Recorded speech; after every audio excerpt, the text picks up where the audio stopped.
Good afternoon, colleagues. Very good to see you all on the screen. Emmanuel and I are here at the UK's Permanent Joint Headquarters, where we've just been looking at some of the military planning, more of which later on. George, Vladimir, Friedrich, Ursula, Antonio, and many others, I think, are all together, and it's really good to see you in Rome following from the meeting that you've had there this morning. And we're all backing, obviously, a successful Ukraine Recovery Conference earlier today. It is really fantastic also to have on the call this afternoon Special Presidential Envoy General Keith Kellogg, who's joining the call, as well as Senator Lindsey Graham and Senator Richard Blumenthal. So you're very, very welcome, and it's really wonderful, and all of our citizens. So this coalition has done great work since we met in Lancaster House in March. We brought together hundreds of military planners in London, in Paris, in Ankara, to develop plans for an international reassurance force to deploy once hostilities have ceased. And I'm very pleased to be able to say today that those plans are now mature, and we are putting them on a long-term footing, with a new headquarters in Paris that is already open, finalising command and control structures, and plans for a coordination hub in Kyiv. A new multinational force, Ukraine, will enable us to reinforce a peace deal when it comes. So that is incredible progress. And it will help us to secure Ukraine's seas and skies, to regenerate Ukraine's armed forces. And this is vital work. In many respects, this is precisely why this coalition was set up. So I want to thank everybody for their commitment. We stand ready, we stand united, and all of this, of course, requires a ceasefire, which so far Putin has turned his back on. 4 months have passed since Ukraine agreed to a full unconditional ceasefire. Vladimir came forward showing real leadership on this issue. Putin's response, by contrast, has been utterly barbaric, and the 6 largest air attacks of the entire war have been all in the last 2 months, striking again last night, like every night. And Vladimir, I'm sure I speak for everyone on the call in expressing our outrage and our solidarity with you and your people. As President Trump has said, Putin is not looking to stop his attacks, and Ukraine has to be able to defend itself. So whilst this coalition will continue to stand ready to support a future peace, as leaders, we should shift our work in this group from preparing for peace to making it happen by forcing Putin to the table, putting everything we have into supporting Ukraine in the fight right now, to help defend the front lines, to protect innocent civilians, and that means providing more military support and doing it now. Together at NATO just 2 a bit weeks ago, we pledged 40 billion euros of military aid this year. We should explore today how we can make that support count, whilst also increasing, of course, economic pressure on Putin through more sanctions. It's this kind of coordinated pressure that I believe will make a difference. It's what Putin needed, because, let's be clear, Russia's position is weaker than they claim. Their economy is struggling. They've lost 1 million soldiers. That is a staggering figure. They can't replace their kit at the pace that they're losing them, and they're driving troops to the front line in school buses and gold buggies. So this is the moment to make the pressure tell, to force Putin to change path, for the sake of Ukraine, of course, and for the security of all of our citizens. So it is really great to be able to hold this meeting together, to sign off on mature plans now, the military plans, so that they are ready when they are needed, but also to make sure that our focus is on ensuring that Ukraine is in the strongest possible position to get to the ceasefire in the first place. And significantly, today, for the first time, the Coalition of Willing, we welcome our American colleagues to join us. So let me therefore hand over the floor to Emmanuel. Thank you, Keir. Thank you, colleagues. Hello, everyone, and I want to thank Georgia indeed for the crucial Ukraine Recovery Conference in Rome, and Volodymyr with all of us. Everything was perfectly said by Keir, and I just want to focus on where we have to deliver. First, it's extremely important on the very short run to maintain our support to Ukraine, because it is clear, and it was clear with through all the feedbacks we got from the Russians, with what we see on the ground, there is no intention to stop from the Russian side. So we have to do whatever we can in order precisely to allow the Ukrainians to resist. And I want as well to reiterate our solidarity and our support, because we saw during the past few days the aggressivity of the Russians, and especially during several nights, the aggressivity against even civilians once again. So it's extremely important that we organize the short-term support in order to resist, and clearly to step up the support in some categories identified by our military planning and our intelligence in order to adapt ourselves to the Russian aggression. Second, the ceasefire. And this is where we clearly need something new, and to step up in the pressure we are making on Russia, because it will never be a spontaneous move.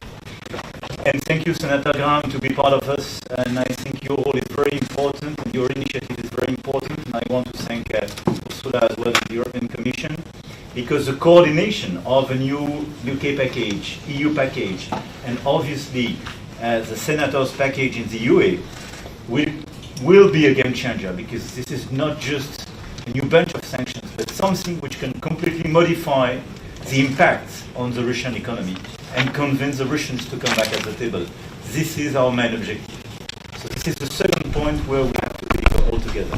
The third point is that, and it was our commitment when we first met in February in Paris to launch this initiative, it was to guarantee to President Zelenskyy and his people, the day we have a ceasefire, we will not abandon you. And we will build whatever we can, and in order to sustain your capacities, help to regenerate, and have long-term security guarantees the day after the ceasefire. And I want to thank our teams and all the colleagues being involved, but we had, first we built the structure, we made just a review with our shots, and it's clear now that we have a unique structure coordinating this effort. And we have a planification which is mature indeed, ready to go and to accelerate the hour after the signature of a ceasefire. And this third pillar, so first pillar short-term support, second ceasefire, and third pillar, which are clearly the security guarantees, are mature. I know Volodymyr received our shot. We will make new initiatives to exchange information.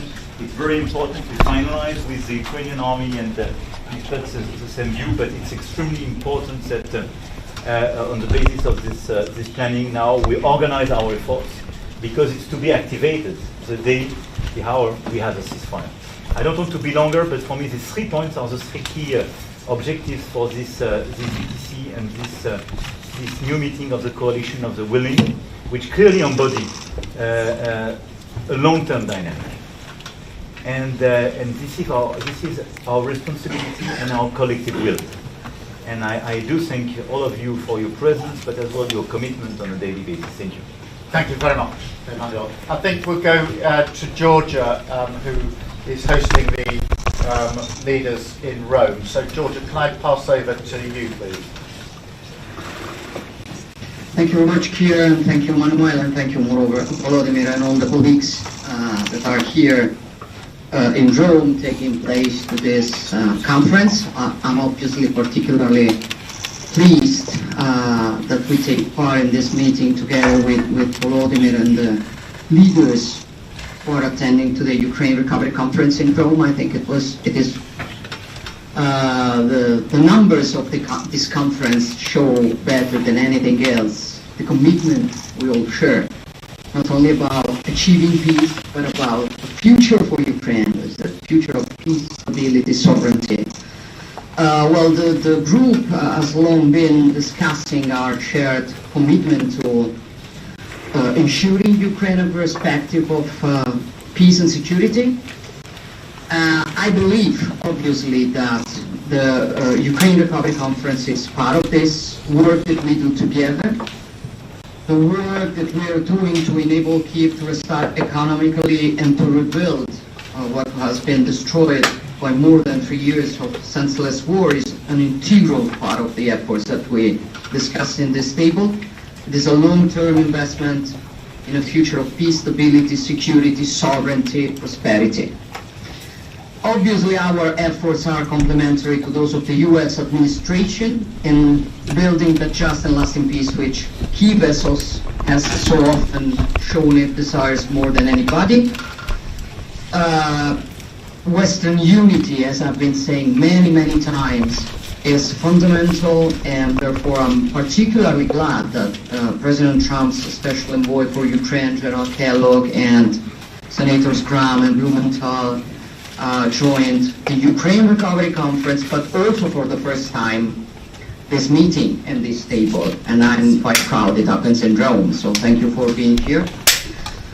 With this relentless and increasingly massive bombings of civilian targets, Russia, on the contrary, does not show any willingness to make any progress.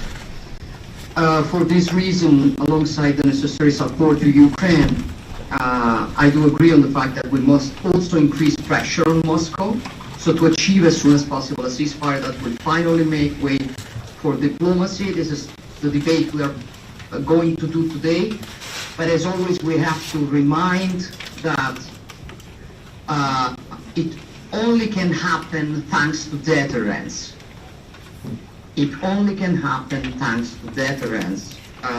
As anyone who's not naive perfectly understands, it's not about a good mood that we can have towards Russia. It is about what we can do to really make pressure and deterrence. I think this is what we have to discuss, and this is what we have to deliver on, and this is what the innocent victims, their families expect from us, a population that wants to rebuild, but it is also what our citizens, which are tired of the consequences of meaningless aggression that has brought the world back in the heart of Europe, ask from us. As you know, and as you see with this conference this morning, you can always count on Italy at 360 degrees. And I'm very proud that with the work that we've done together this morning, we've guaranteed to Ukraine agreements that are worth more than 10 billion euros. So thank you all, colleagues, and thank you also the private sector that decided to help us and the organizations that participated. And I stop. Thank you, Keir. Thank you very much, Georgia. And let's also have Vladimir in, who we can see by your side there, Georgia. So Vladimir, over to you. Thank you very much, Georgia. We don't hear you. Yeah, thank you very much, Georgia. I was saying, can we bring in Vladimir, who is there right by your side? So Vladimir, the floor is yours. Thank you so much, dear friends. I'm glad to see you all, of course. Keir, Emmanuel, you're in London today, Georgia. Thank you for hosting the coalition in Rome. Thank you so much. And for the conference, for organizing this conference, thank you very much. General Kellogg, Sanders, Graham, and Blumenthal, thank you so much. Georgia already said about it. It's so great that you joined this format, and at the first time, thanks to President Trump, and his signals are very, very important, and we count on it. And I'm sure that in the future we will develop the coalition of the willingness together, and this is important. We are now, dear friends, in the middle of the year, and the first half has made many things clear. It's now obvious to all partners that Russia is blocking all peace efforts, and it was Putin who rejected the ceasefire proposal, including one brought by the United States. Second, we see that Russia is not only pushing and trying to expand the war, but also still putting huge resources into weapons production. Putin is planning to keep fighting, and he's not looking for a way out of this war. Third, our joint predator has created real strategic problems for Russia. Sanctions are working, and thank you very much. Thanks for all the